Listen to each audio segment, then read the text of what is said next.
What's up, guys? First off, I'd like to tell you that because of YouTube's new algorithm, I'll be writing my video titles a little bit differently from now on.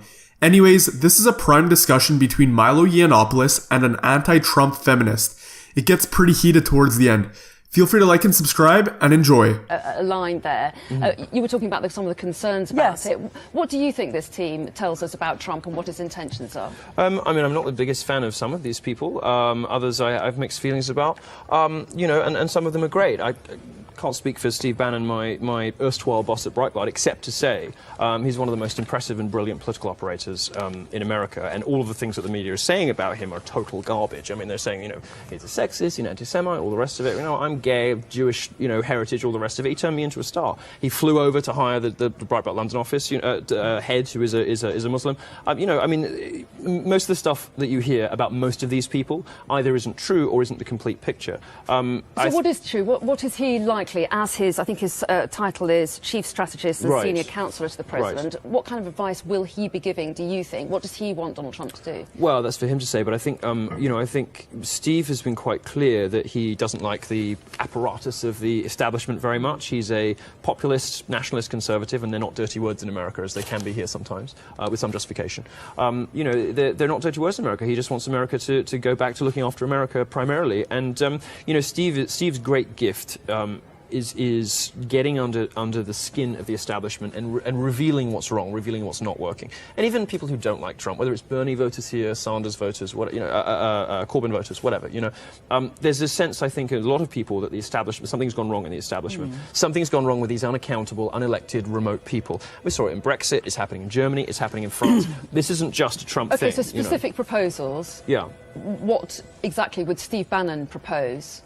Well, it's not for him to propose policy, is it? I mean, it's for Trump to enact. Well, he's going to advise him on the strategy of how to implement stuff. But Trump's already said what he wants to do. He wants to build a wall. He wants to fix trade. He's going to be an existential threat to political correctness. He's going to do all sorts of things to combat this sort of globalism and out-of-touch elite kind of, you know, whether it's the sort of UN, IPCC nexus of useless international organisations. You know, he wants to resist all that. He wants to put America first again. He wants to fight for the people who haven't been well served by globalisation. I would certainly say that I think both Brexit and Trump are, you know, the very, very wrong answers to some really legitimate questions about why have successive governments failed to address the concerns and the needs of people who have not benefited from globalism, globalisation, internationalism and an international outlook. That's why we're in this situation, is because governments have failed to look after vast swathes of their population. People are feeling very disillusioned. But it does frighten me when I see this kind of team, this kind of administration, this kind of rhetoric. I mean, you're talking about the stuff that's been written about Steve Bannon. I read something today which just said he's phenomenally clever. I think there's no doubt about that. And to have manoeuvred to be where he is now, there's no doubt about that. But a lot of people are really frightened. I think they're frightened with no cause. And one thing I would say about the prospective Trump White House, after 30 years of effectively progressive hegemony in the United States, you know, of academia, of the media, and the entertainment industry being totally ruled not just by liberals but by, you know, social justice warrior progressives, Trump is actually the least bad thing that could ever have happened. Trump isn't particularly conservative. You know, he is not some kind of brutal, free market rules everything kind of conservative. He's actually a very compassionate kind of conservative. He's actually on many issues a centrist. He doesn't mind about transgender bathrooms. He's perfect. He's great on gays. He really doesn't mind a lot of this stuff. Women who have abortion should be made to suffer for it. Well, he made a few different comments on that. I wish he hadn't wavered on that. Who knows? But you know, he was not exactly consistent on that issue, which is annoying. But you know, as Republicans go, not necessarily as conservatives, as Republicans go, Trump is not particularly extreme. We need to go for a break. We want to get through lots more stories. But just one quick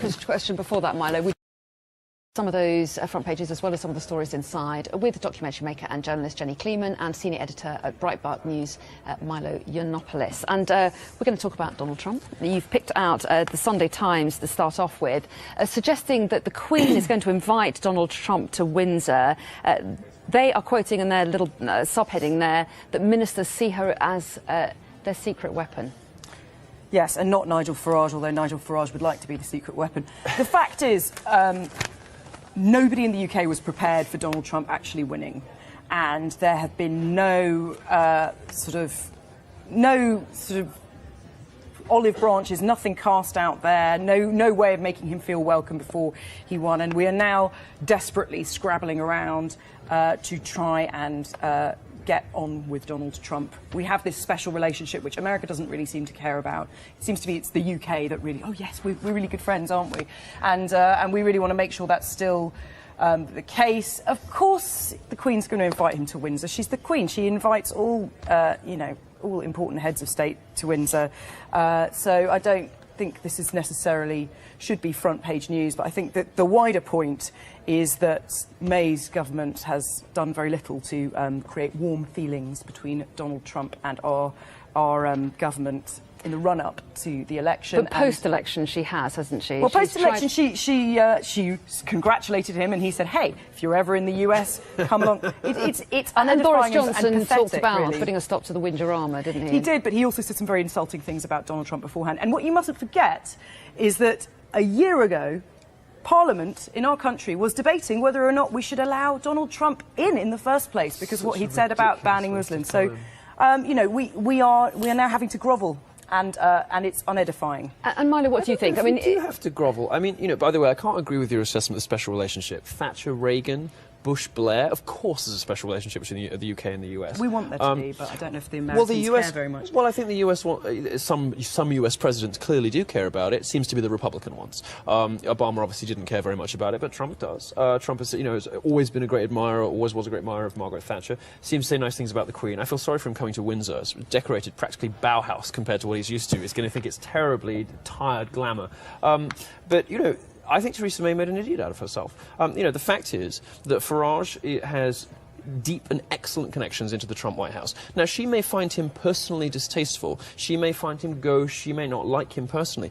But if you have, what was he, the first politician to meet Trump? One of the very first people to meet Donald Trump, the new president of the United States, the moment he became president-elect, Farage was in there. And what did Theresa May do? Turn her nose up at Farage. Seems to me intensely stupid. He's unelected, though. He represents nobody. He's sure, not an MP. Who cares? If you have an asset there, if you have a friend there, or even a frenemy, the guy won Brexit. Well, by the same token, the guy won Brexit. Theresa May could have asked you to be the special envoy. She could. But I would have said no. He's unelected. But Farage would have said yes, and that's the point.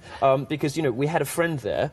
And she chose not to use him. Okay, that strikes me as dumb. What about the Queen, though? I mean, is it right to call her a secret weapon? I mean, they're quoting a cabinet source as saying she's not a secret weapon, she's the biggest public weapon you have. I mean, is it true that Donald Trump could be influenced by being courted by the Queen, if you like? I mean, would that make any difference to his how he views the UK and whether he wants to do a trade deal with this? People say about Trump that he's very heavily influenced by the last person he spoke to, and I don't think that's accurate, but what I think they have picked up on is that he has a sort of unexpected deference to people sometimes, and he treats people with respect that you wouldn't necessarily expect from him if you judged him just by his rally performances. So when he went to see Obama, body language and the statements he made afterwards were quite humbling and quite reasonable and quite respectful. I think he's going to have the same experience with the Queen, and I think that, as somebody who perhaps at some points didn't expect to win this. I always knew he was going to win, but I'm not sure if he always knew he was going to win. As somebody now who is faced with putting together an administration, being president of the United States for the next 4 or 5 years, he'd be an idiot not to take the advice of the longest reigning monarch in the world.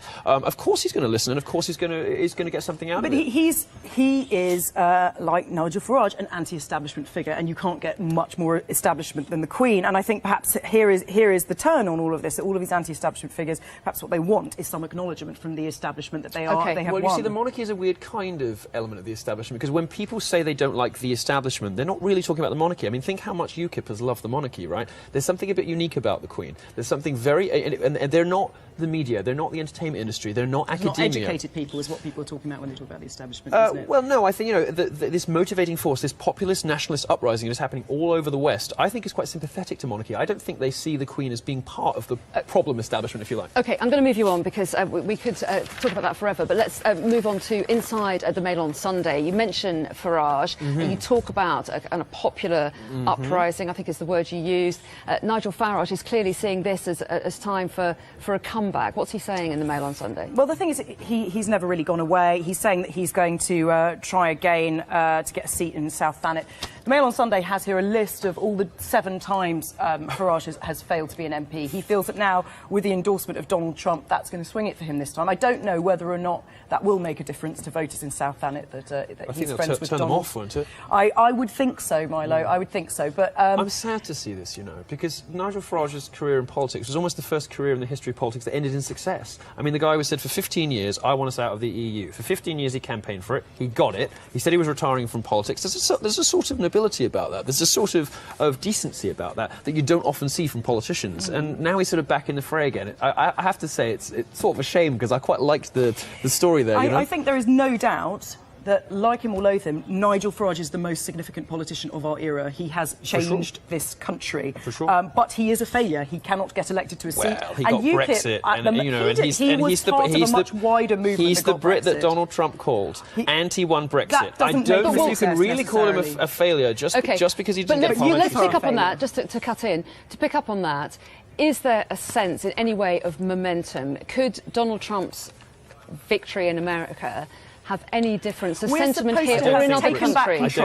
We're supposed to have taken back control. Brits don't like Trump, and I think in the spirit that Nigel Farage embodies, we are supposed to not care what people in other countries think, and as such, I don't think the endorsement of Donald Trump will make any difference. I think the fact that UKIP are in a total mess at the moment, that he's had to step in and out of being the leader of UKIP, that's what people are going to be looking at. Undoubtedly, he's an incredibly successful politician, and he will go down in history.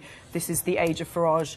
Well done to him, although he is a failure. He is a failure. He's a failure as an MP. He's tried to be elected 7 times. I agree with you. I think Trump is the best thing ever to happen to American politics, but I understand that Brits just don't like the guy. They don't like the bombast and the showmanship and the occasional sort of clownishness and whatever. There's a bit more that they don't like. A lot of people are really worried and frightened about what he's going to do to the world. I think that's all a bit overplayed. I think people just don't like him personally because he's that kind of personality that Brits just don't warm to. So I agree with you. I think endorsing Farage might do more harm than good. OK, let's move on to the front of the Telegraph. And the story that you've picked out there is actually the small one, which is continuing on the Trump theme, hopes of a UK-Trump trade deal. And they're talking about a statement of intent because a trade deal can't be struck while we're still part of the European Union. But you can say, we intend to do this after we trigger Article 50. Again, this, for me, I find this very depressing, that we have taken back control by saying that we're going to leave the EU, and this has left us kind of pleading and hoping that maybe somebody will give a statement of intent. A few months ago it was maybe Australia will do a deal with us, or maybe it will be the Canadians, and now it's, maybe we'll do a deal with America. I think a lot of the really serious pro-Brexit people, the Brexiteers, were very pleased that Trump was elected, because that means it's far more likely that we will have these trade deals. Trump being a very big fan of what happened here in June. And yet he's very anti-trade deals, isn't he? Yes, he is in general, and we are kind of at the mercy of everybody else in all of this. They're sort of going around and flirting with people and hoping that they will sign trade deals. So far, we haven't got a whiff of anything. Well, it's called doing business, taking risks, the audacity of hope, as somebody once said. This is taking a risk and it's weird to me to hear. I don't know. It just hangs strangely in the air for me. That you're sad that we would take back control. It's a very strange thing to hear, because from my point of view, we now have a president in the White House who loves Britain, who wants to make connections with Britain. He might not be via the president. Well, he's putting the Churchill bust back, isn't he? I mean, he's spoken. Does that mean he loves Britain because he wants a bust of Churchill instead of Martin Luther King? These things are, of course, more than that. No. More than replacing one statue with another. It's a symbolic gesture that indicates that Trump will not continue Obama's policy of snubbing Britain. Obama was better friends with France and Germany than he was the UK. Trump is not going to do that. Very clearly and very obviously not going to do that. He's sending messages both symbolic and he's saying explicitly, that he thinks that this is. But what about what he's saying about wanting to rip up trade deals and look after the interests of American workers? Exactly. Well, good for him and good for America. So they should, and we should be looking after our own interests. Bad for us. We and should we're be looking going after cap in hand saying, please be my friend. We should be looking after our own interests too. I'm not depressed at the idea of us taking control back if we really were, but I don't think we are. I think we're cutting ourselves adrift without any plan of what's happening, which has left us on the back foot, where we're just begging people, please be our friend, begging different countries, and that's you know, it's a bit embarrassing. But you know, that's the hit that we decided to. That's the hit that we decided to take. I mean, this was as much a cultural vote as an economic one. It was more you know, cultural. It was I'm going about. to let you two carry on the conversation in the break, but we've got to take one now. Don't go away though. Lots to talk about, including. What did you guys think of the video? Leave a comment down below. If you enjoyed, feel free to smash that like button for daily MGTOW content. Thanks for watching, and I'll see you next time.